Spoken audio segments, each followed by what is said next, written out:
नमस्कार दोस्तों। कैसे हैं आप लोग? उम्मीद करता हूँ सब बढ़िया होंगे।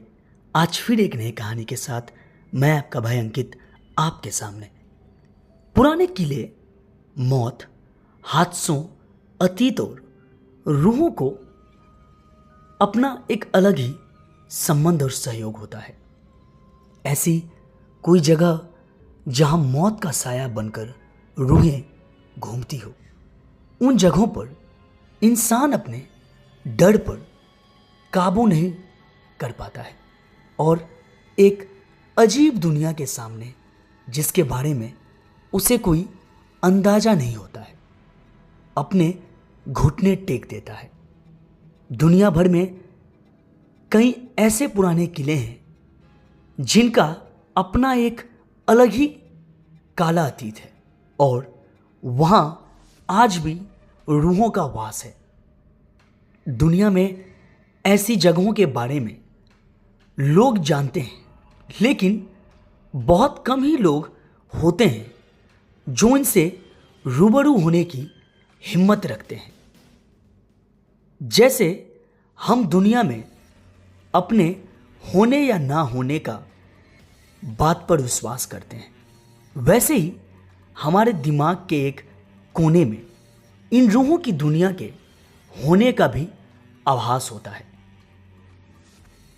ये दूसरी बात है कि कई लोग दुनिया के सामने इसे मानने से इनकार करते हो, लेकिन अपने तर्कों से आप सिर्फ अपने दिल को तसल्ली दे सकते हैं, दुनिया की हकीकत को नहीं बदल सकते। कुछ ऐसे ही एक किले के बारे में आपको बताऊंगा जो कि अपने सीने में एक शानदार बनावट के साथ साथ एक बेहतरीन अतीत भी छुपाया हुआ है। लेकिन आज आपको अपने ही देश यानी कि भारत के एक ऐसे डरावने किले के बारे में बताया जाएगा जहां सूरज डूबते ही रूहों का कब्जा हो जाता है और शुरू हो जाती है मौत का तांडव। राजस्थान के दिल जयपुर में स्थित इस किले को भागदड़ के किले के नाम से जाना जाता है, जो आज भी बहुत ही रहस्यमय है। तो आइए इस लेख के माध्यम से भागदड़ किले की रोमांचकारी सैर पर निकलते हैं। भागदड़ किला 17वीं शताब्दी में बनाया गया था। इस किले का निर्माण मानसिंह के छोटे भाई राजा माधो सिंह ने करवाया था। राजा माधो सिंह उस समय अकबर के सेना में जनरल के पद पर तैनात थे। उस समय भानगढ़ की जनसंख्या तकरीबन 10,000 थी। भानगढ़ अलवार जिले में स्थित एक शानदार किला है जो कि बहुत ही विशाल आकार में तैयार किया गया है।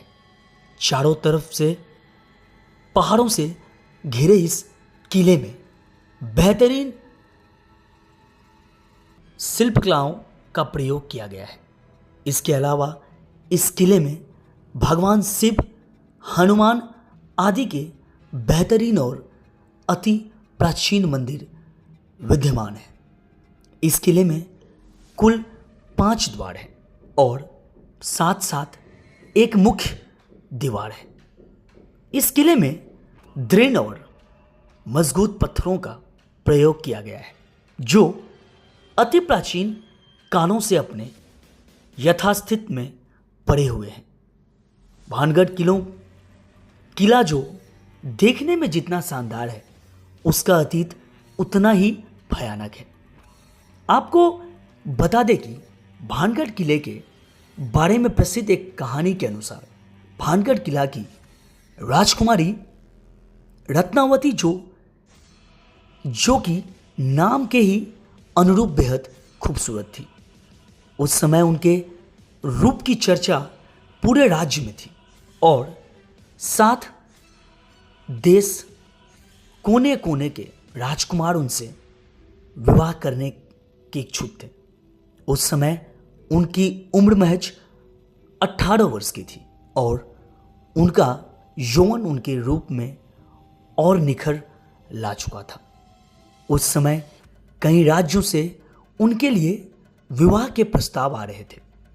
उसी दौरान वो एक बार किले से अपनी सखियों के साथ बाजार में निकलती थी।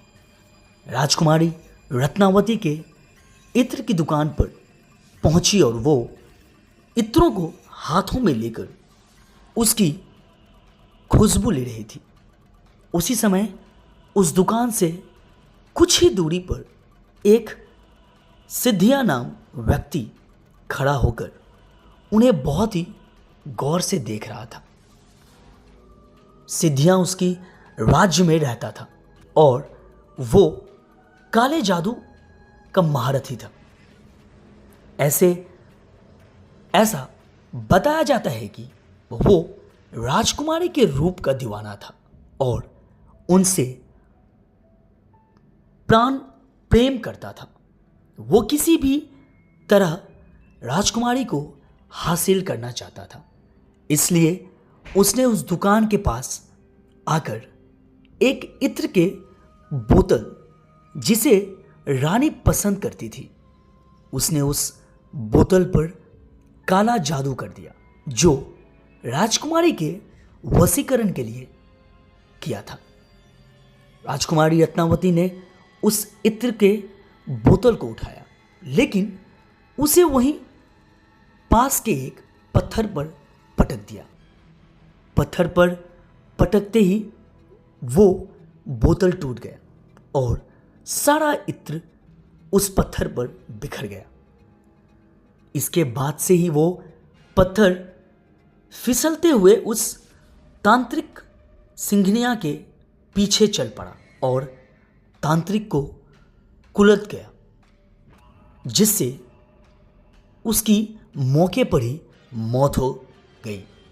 मरने से पहले तांत्रिक ने साप दिया कि इस किले में रहने वाले सभी लोग जल्द ही मर जाएंगे और वो दोबारा जन्म नहीं लेंगे और तुम उम्र उनकी आत्माएं इस किले में भटकती रहेगी। उस तांत्रिक के मौत के कुछ दिनों के बाद ही भानगढ़ और आजमगढ़ के बीच युद्ध हुआ, जिसमें किले में रहने वाले सारे लोग मारे गए। यहां तक कि राजकुमारी रत्नावती भी उस सांप से ही नहीं बच सकी और उनकी भी मौत हो गई। एक ही किले में एक साथ इतने बड़े कत्लेआम के बाद वहां मौत की चीखें गूंज गई और आज भी उस किले में उनकी रूहें घूमती हैं। किले के अंदर बने मंदिरों में गोपीनाथ, सामेश्वर, मंगल देवी और केशव मंदिर मिल जाएंगे। सामेश्वर मंदिर के बगल में एक बावली है, जिसे अब भी लोग अपने माताविक अस्पताल कहते हैं। चाहे नहाना हो या कपड़े धोना। इतना ही नहीं, इस किले में जो भी सूर्यास्त के बाद गया वो कभी भी वापस नहीं आया है। कई बार लोगों को रूहों ने परेशान किया है और कुछ लोगों को अपने जान से हाथ धोना पड़ा है। किले के आखिरी छोर पर दोहरे अहाते से घिरा 3 मंजिला महल है, लेकिन तीनों मंजिल लगभग पूरी तरह ढेर हो चुकी है। इस किले में कत्लेआम किए गए लोगों की रूहें आज भी भटकती है। कई बार इस समस्या से रूबरू हुआ गया है। एक बार भारतीय सरकार ने अर्ध सैनिकों बलों की एक टुकड़ी यहाँ लगाई थी ताकि इस बात की सच्चाई हो जाना जा सके, लेकिन वो भी असफल रही कि सैनिकों ने रूहों को इस इलाके में होने की पुष्टि की थी। इस किले में आज भी जब आप अकेले होंगे तो तलवारों की ठनकार और लोगों की चीखें को महसूस कर सकते हैं। इसके अलावा इस किले भीतर कमरे में महिलाओं के रोने या फिर चूड़ियाँ के खनकने की भी आवाज़ साफ सुनाई जा सकती है। किले के पिछले हिस्से में जाने का एक छोटा सा दरवाज़ा है। उस दरवाजे के पास बहुत ही अंधेरा रहता है कि बहुत बार वहाँ किसी के बात करने या एक विशेष प्रकार के गंध को महसूस किया गया है। वहीं किले में शाम के वक्त बहुत ही सन्नाटा रहता है और अचानक ही किसी के चीखने की भयानक आवाज़ इस किले में गूंज जाती है।